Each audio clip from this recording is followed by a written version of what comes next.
목사님 기도하신 대로 5월달 가정의 달 많은 행사를 우리가 했습니다.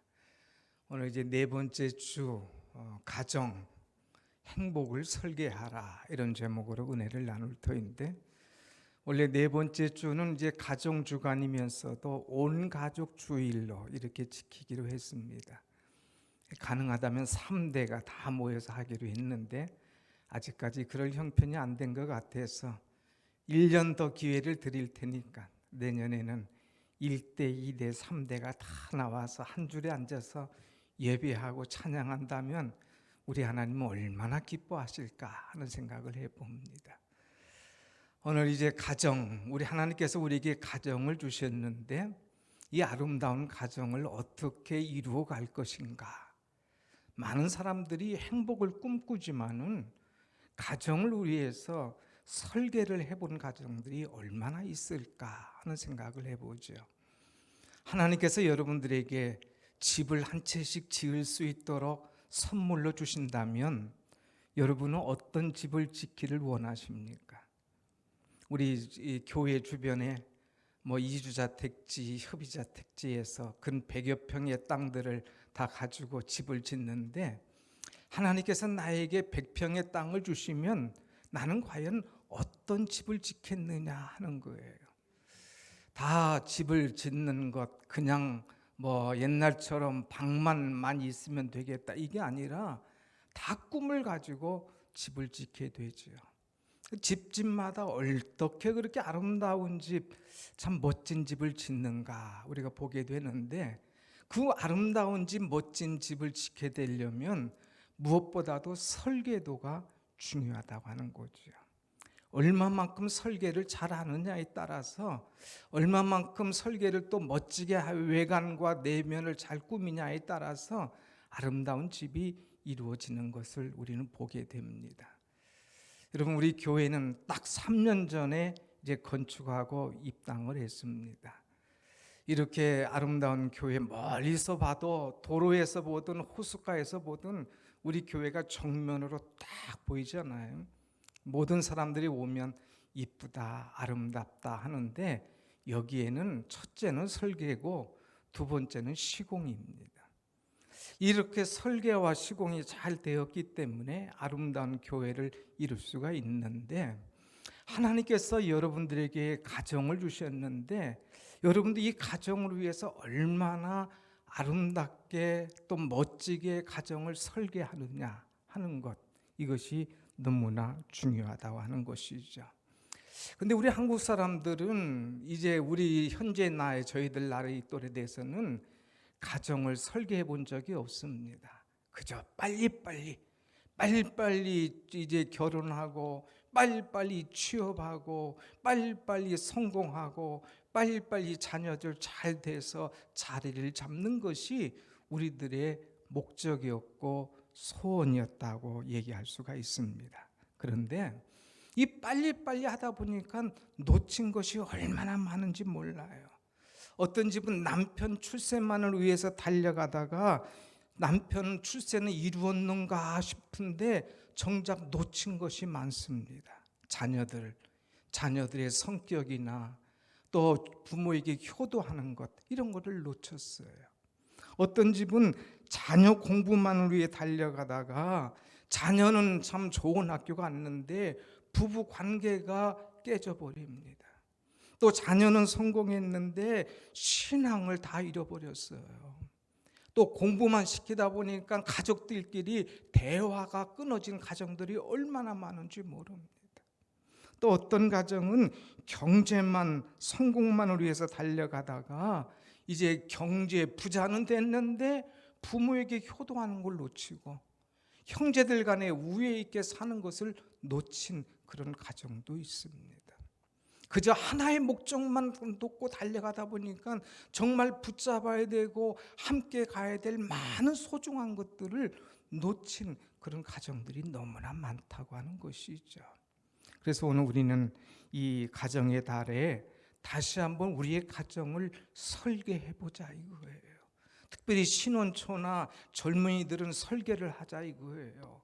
이미 오래 살아서 도저히 설계가 안 되고 새로 지을 이런 자신이 없는 사람들은 리모델링 하자 이거예요. 우리 한국은 리모델링을 얼마나 잘합니까? 뭐 똑같은데 겉만 그대로 놓고도 속은 완전히 새롭게 리모델링 하잖아요. 지금도 늦지 않았어요. 우리 가정을 리모델링해서 정말 아름다운 가정, 행복한 가정을 이루어 보자 하는 것입니다. 오늘 이 본문의 말씀 잠언은 솔로몬 왕이 기록한 말씀이에요. 이 솔로몬 왕은 참 부족한 것이 없고, 이 솔로몬 왕은 세상의 모든 부귀와 영화와 물질을 다 가졌던, 권세를 가졌던 그런 사람이었습니다. 그런데 누가 볼 때도 참 부족함이 없는 사람 같지만 솔로몬의 가정은 행복하지 못했습니다. 그래서 마지막에 그가 잠언을 쓰고 그 다음에 전도서를 기록하는데, 전도서에 보면 헛되고 헛되니 모든 것이 헛되고 헛되도다. 인생이 살아보니까 헛되다 이거예요. 행복하지 못하다 이거예요. 아무것도 아니다 이거예요. 왜 이렇게 헛되다고 그럴까? 왜 행복한 인생을 헛되다고 이렇게 기록하고 후세들에게 남겼을까? 그는 행복이라고 하는 것, 가정이라는 것을 올바로 설계하지 못했기 때문에 이런 현상이 생기게 되었다고 하는 것입니다. 사랑하는 여러분, 우리 가정은 새롭게 한번 설계해 봅시다. 그래서 행복을 한번 설계해 보자 이거예요. 새로운 가정을 한번 만들어 보자 이겁니다. 우리 주님께서 원하시는 가정은 어떤 가정인가? 우리는 어떤 무엇을 설계할 것인가? 오늘 첫째로 보면 13절에 이런 말씀이 있어요. 13절 다 같이 한번 봅니다. 시작. 마음의 즐거움은 얼굴을 빛나게 하여도 마음의 근심은 심령을 상하게 하느니라. 우리는 우리의 가정, 우리 식구들의 얼굴이 빛나도록 설계를 해야 된다고 하는 거예요. 여러분의 가정 식구들 한번 보세요. 우리 아내 얼굴이 빛나나? 우리 남편의 얼굴이 빛이 나나? 우리 자녀들의 얼굴이 빛이 나나? 우리 부모님 얼굴이 빛이 나나? 한번 보세요. 뚫어지게 보세요. 근데 가만히 보니까 빛은 안 나고 그 속에 뭔가 근심이 있는 것 같아. 그 속에 뭔가 상처가 있는 것 같아. 그렇다면 그거 끄집어내야 돼요. 그 문제 해결해 줘야 돼요. 그래야 얼굴이 환하게 빛이 나고 아름다워진다고 하는 것입니다. 아무리 여러분 좋은 화장품을 써도 이제 코로나 이제 끝나고 마스크 벗으면 여성들이 이전에 하지 못했던 화장 또 해야 되잖아요. 근데 아무리 좋은 화장품을 발라도 마음에 근심이 있어서 밤새 잠을 자지 못하면 이 화장이 제대로 먹혀들지 않는다는 것이죠. 그래서 다 화장이 뜬다고 그러잖아요. 그래서 효과가 나타나지 않습니다. 그러나 여러분, 마음이 평안하고 즐거우면 그냥 로션 하나 발라도 그 얼굴이 빛난 거예요. 어디 좋은 거 바른 것 같은 거예요. 우리의 속마음이 어떠냐 하는 것입니다. 여러분, 우리 식구를 한번 돌아보세요. 우리 가족들이 정말 마음이 즐거움냐? 그래서 얼굴이 빛나냐? 언제부턴가 어디서부턴가 얼굴이 자꾸 어둠이 있느냐? 그걸 한번 보시라 이거예요. 그래서 여러분, 우리의 가정 식구들이 얼굴이 환하게 빛나도록 즐거워하도록 우리는 그것을 만들어 줘야 된다고 하는 겁니다. 어떤 분은 얘기하죠. 내가 노력을 안 했냐, 돈을 안 줬냐, 내가 못해 준 게 뭐 있냐 하면서 막 따지고 싸우는 그런 분도 있어요. 아니에요. 그것보다 그 마음이 편해야 되고 즐거워야 되고 그 얼굴을 빛나게 해줘야 된다고 하는 것입니다. 베냐민 웨스트라고 하는 그런 사람이 있어요. 이 사람이 화가입니다.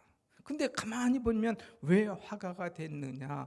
어느 날 어머니가 이제 밖에 나가면서 아들아, 동생 좀 잘 봐라. 그리고 동생을 같이 놀게 하도록 하고 갔어요. 그런데 이 동생을 보면서 동생의 얼굴에 그림을 그리고 싶었어요. 그래서 정말 물감을 갖다가 동생의 얼굴도 그림을 그리고 또 동생의 초상화를 세워놓고 그림도 그립니다. 그러다가 완전히 물감도 엎질러지고 집안을 엉망으로 만들어 놨습니다. 그때에 엄마가 들어와서 보니까 난리판인 거예요, 난리판. 그랬을 때 그 아들을 꾸중하거나 혼내지 않고 그 아들의 얼굴에 뺨에 뽀뽀를 해주면서, 야, 너 그림 보니까 나 좀 재능이 있구나, 이거 괜찮은데 너 그런 거 내 엄마가 몰라봤구나, 그러면서 그를 격려해 줬어요.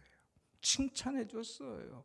그때 엄마가 오면 혼날 줄 알았는데 오히려 격려와 칭찬을 통하여서 마음이 확 열려집니다. 그러면서 그림을 그리기 시작합니다. 나중에는 유명한 화가가 되었다고 하는 이야기죠. 여러분, 이런 칭찬과 격려를 통하여서 얼굴이 빛나고 환한 가정의 이야기는 너무나 많습니다.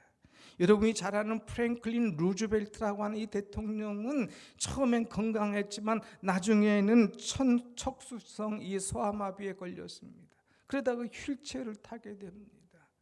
이제 휠체어 타면서 걷지도 못하고 고생할 때에 이제 부인에게 얘기합니다. 여보, 내가 걷지 못해서 참 미안하고 불편하지, 힘들지, 그러면서 좀 우울해하는 그런 마음을 보여줍니다. 그때에 그의 부인이 이야기합니다. 여보, 나는 이제 당신의 모습이 전혀 문제가 안 돼요. 난 당신과 결혼했지 다른 것도 아무런 장애가 있어도 어떤 문제가 있어도 그 문제가 안 돼요. 당신 사랑하고 당신 다리도 사랑하고 당신의 인격도 사랑하고 당신의 그 삶 자체를 나는 사랑하고 존중한다오. 걱정하지 마시라. 다리 불편한 것 때문에 휠체어 탄 것 때문에 걱정하지 마시라고 그에게 용기와 격려를 주었습니다. 그래서 아내의 이 사랑, 용기, 격려받은 이 프랭클린은 나중에 가서 루즈벨트는 이제 대통령에 가게 되는데 미국에서 4번이나 4선 이 대통령 하게 되는 전무후무한 그런 유명한 사람이 되었다고 하는 이야기죠. 뭡니까? 그 속에는 불안과 염려와 우울과 좌절과 고통이 있지만 아내가 남편을 즐겁게 한 거예요. 세워준 거예요. 웃음이 있게 한 거예요. 여러분, 우리는 이 가정의 달에 무엇보다도 이제 우리 식구들의 얼굴을 빛나게 만들어 줄 수 있는 그런 은혜가, 그런 지혜가 여러분에게 있기를 간절히 축원합니다. 아멘. 두 번째는 우리가 가정을 설계할 때 행복한 가정을 만들기 위해서 반드시 놓쳐서는 안 된 게 있어요. 그것이 16절이죠. 16절 시작. 가산이 적어도 여호와를 경외하는 것이 크게 부하고 번뇌하는 것보다 나으니라. 아멘. 여호와를 경외하라 이거예요. 다윗은 하나님을 경외하는 사람이었습니다. 그래서 이 믿음을 자식에게 솔로몬에게 주었어요. 근데 솔로몬이 아버지의 믿음을 그대로 갖고 살았으면 좋겠는데 그렇지 못했어요. 그러다가 행복을 다 빼앗겨 버렸습니다. 왜? 다른 여성들을 많이 얻게 됩니다. 또 다른 이제 후비와 이런 것들을 얻게 되면서 가정의 행복이 깨트려지기 시작하는 거예요. 문제가 심각해지는 거예요. 그는 향락에서 행복을 찾으려고 했지만 거기서 찾지 못하고 오히려 다 잃어버리게 되는 것입니다. 사랑하는 여러분, 오늘 말씀 보면 가산이 적어도 여호와를 경외하는 것, 이것이 크게 부하고 번뇌하는 것보다 나으니라. 여러분이 가산, 이건 물질, 이것보다도 정말 중요한 것이 하나님을 경외하는 것임을 여기서 말씀하고 있습니다. 우리는 하나님을 경외하는 그런 사람이 되어야 돼요. 무엇보다도 하나님 중심으로 살아가는, 말씀으로 살아가는, 그래서 우리 자녀들에게 이것을 가르쳐 줄 수 있는 신앙의 전성이 있는, 신앙을 가르쳐 줄 수 있는, 신앙의 설계를 꾸며낼 수 있는 그런 은혜가, 그런 지혜가, 그런 믿음이 여러분 가운데 있기를 간절히 원합니다. 아멘. 한때 세계 제1의 부자였던 록펠러라는 사람을 여러분 잘 알죠? 록펠러 얼마나 부자였는지 몰라요. 얼마나 부자였는지 그의 재산을 헤아릴 수가 없어요. 그 재산을 헤아리는 직원만 하더라도 수십 명입니다. 그렇게 부자였어요. 많은 빌딩 짓고 교회 짓고 학교 짓고 병원 짓고 자선 사업하는 사람이었는데, 미국 뉴욕 맨하탄에 가면 그가 지은 멋진 교회가 있어요. 제가 한번 가봤는데 맨하탄에 리버사이드 처치, 강변 교회라고 저렇게 딱 서 있습니다. 그런데 이게 약 22층의 높이예요.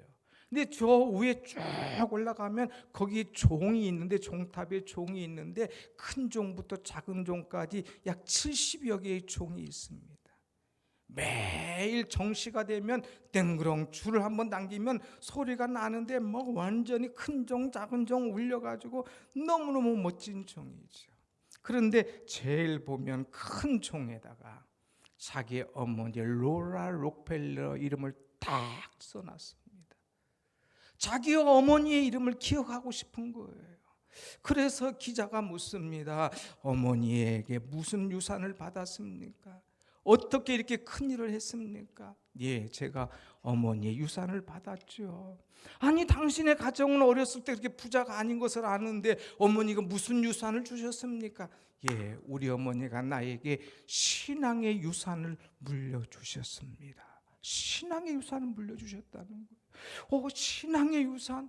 그게 무엇인데요? 기자가 묻습니다. 예, 우리 어머니가 3가지 신앙의 유산을 나에게 물려줬습니다. 무엇보다도 이 세상 살아가면서 아들아, 하나님을 경외하며 살아. 이것이 최고야.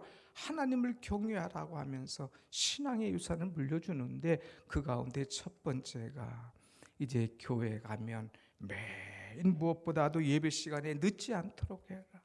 그리고 교회에 가서 제일 앞에 앉도록 해라. 늦지 말고 가서 제일 앞에 앉으라 이거예요.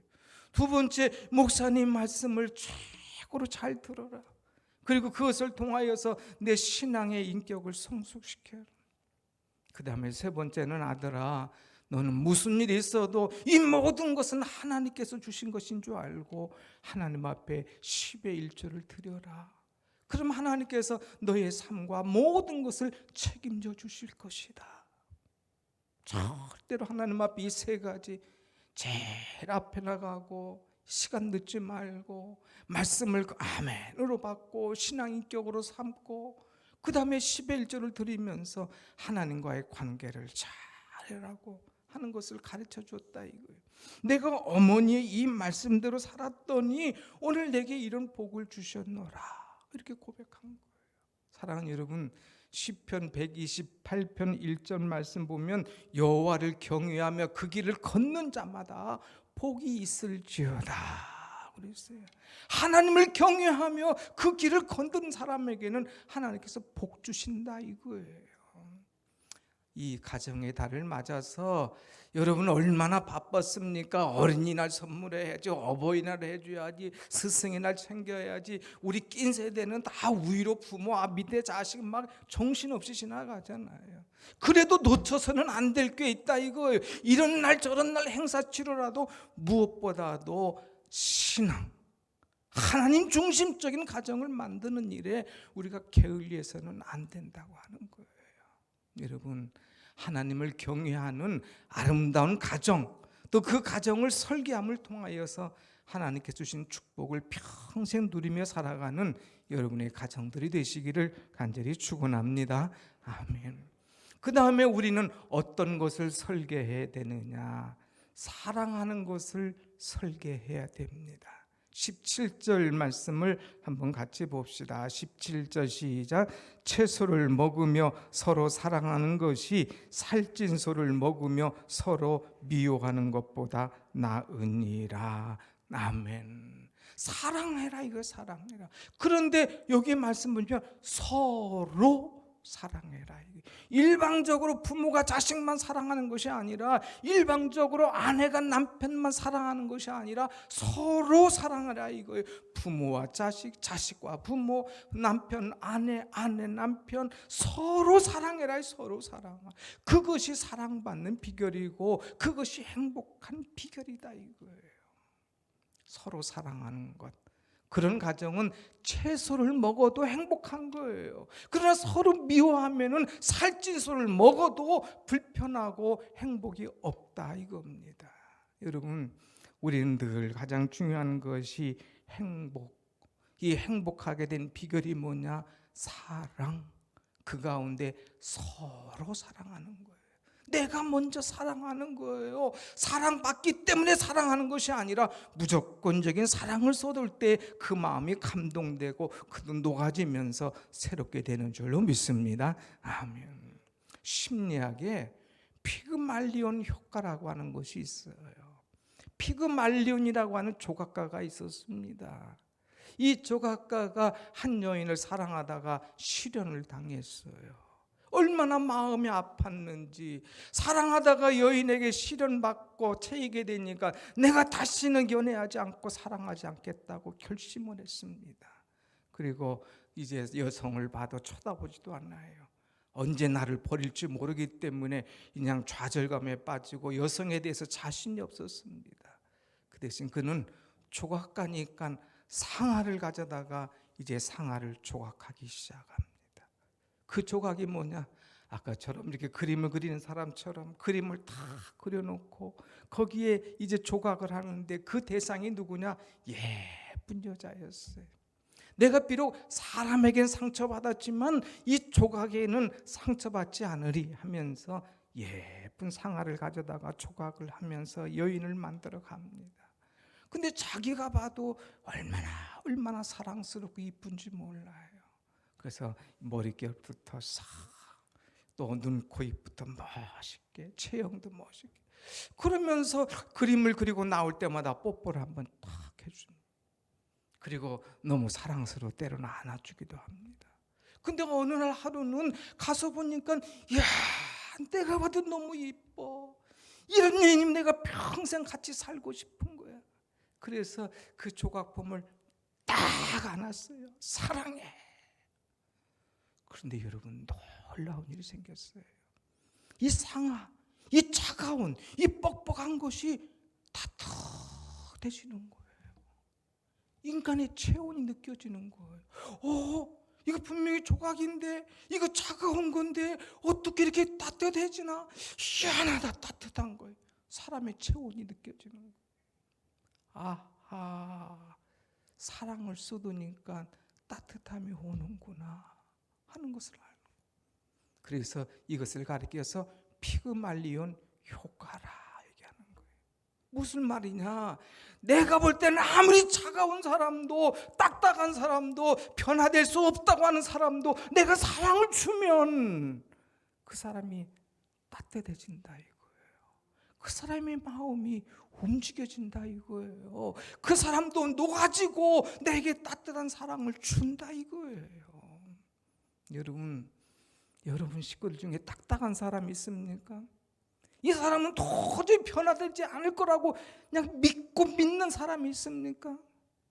그 사람도 내가 사랑하면, 내가 안아주면, 내가 먼저 뽀뽀해주면 돌아온다고 하는 거예요.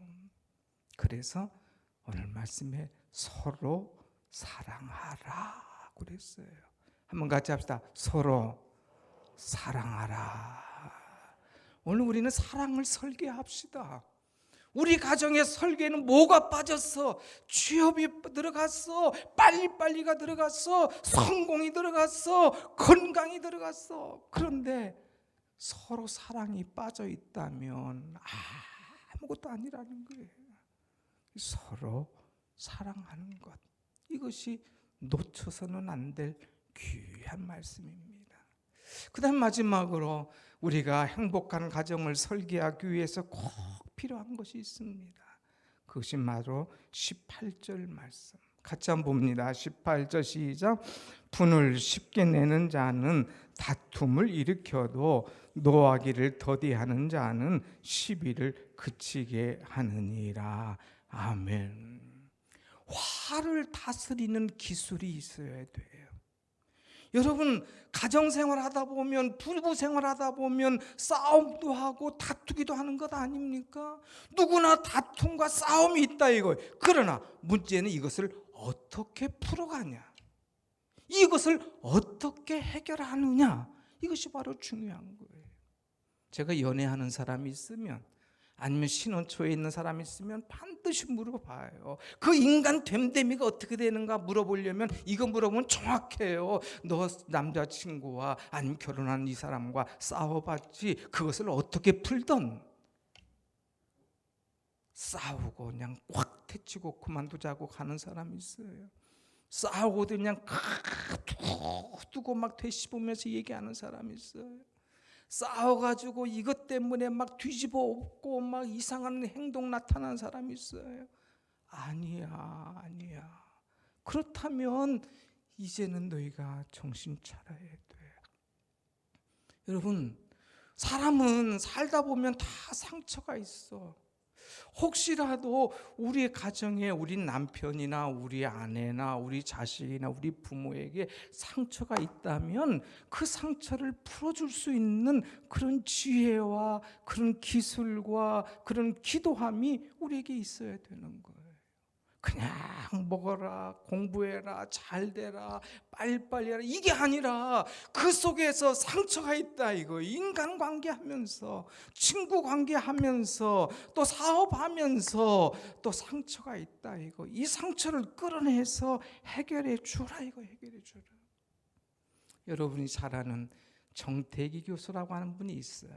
이분은 이제 상담 치료학과 이 교수인데 이제 연로하셔서 은퇴하셨지만 이분이 얼마나 상처가 많은지 몰라요.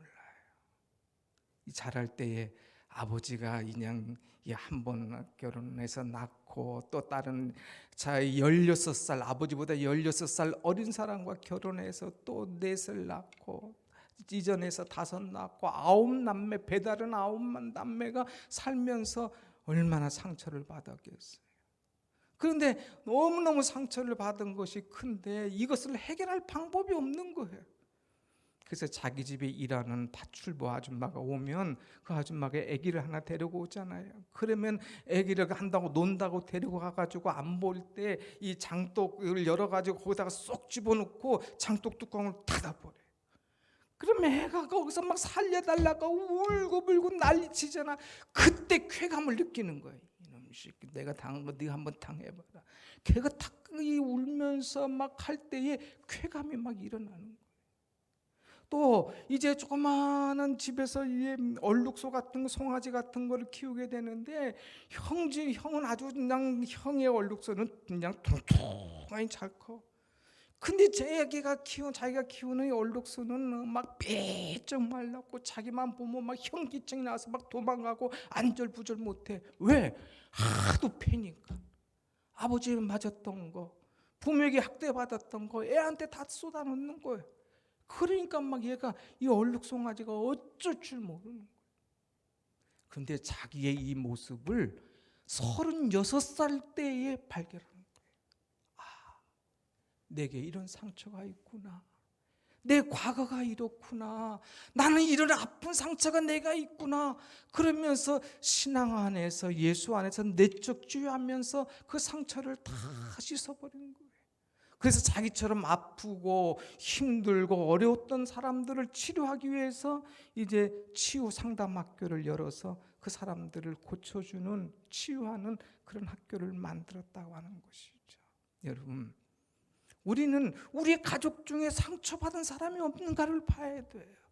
그 상처가 있다면 그것을 끌어내서 해결해 줄 수 있는 사람이 돼야 행복한 가정을 이룰 수가 있지. 한번 삐딱선을 타면 그 가정이 행복함을 다시 회복할 수가 없는 거예요. 그래서 저는 가정에서 자녀를 키우면서 1년에 한 번씩 꼭 애들과 함께 여행을 했어요. 여행을 하면서 그 속에 어떤 상처가 있는지, 친구들과의 상처가 있는가, 공부하면서 어떤 어려움이 있는지, 또 혹시 어떤 대인관계에서 어떤 상처가 있는가, 그 여행하면서 자연스럽게 이런 것이면 다 끌어내고 그 대화하면서 그것을 치유해 주면서 건강한 사람으로 만들어가는 그런 이 가정학교를 집에서 이루어 봤어요. 여러분, 가정의 달 한번 대화해 보세요.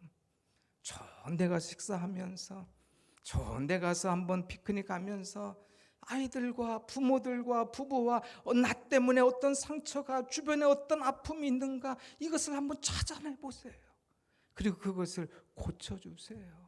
그것을 치유시켜 주세요. 그래야 건강한 가정이 되고, 그래야 서로 사랑하고 축복하는 가정이 되지. 이거 평생 안고 가면 아무리 돈이 많이 있어도, 아무리 잘 나갔어도, 아무리 자식들 잘 됐어도 그 다음에 나하고는 소용이 없다 이거예요. 그래서 오늘 말씀이 가산이 적어도 여호와를 경외하는 것이, 또 분노를 해결하는 것이, 서로 사랑하는 것이, 또 얼굴을 빛나게 하는 것이 얼마나 중요한가를 가르쳐 주고 있습니다. 여러분, 가정 주간에 다시 한번 여러분의 가정을 돌아보면서 가정을 새롭게 행복하게 설계하고 리모델링하면서 하나님께서 원하시는 그런 가정을 이루어가는 여러분의 삶이 되시기를 축원합니다. 아멘. 기도하겠습니다.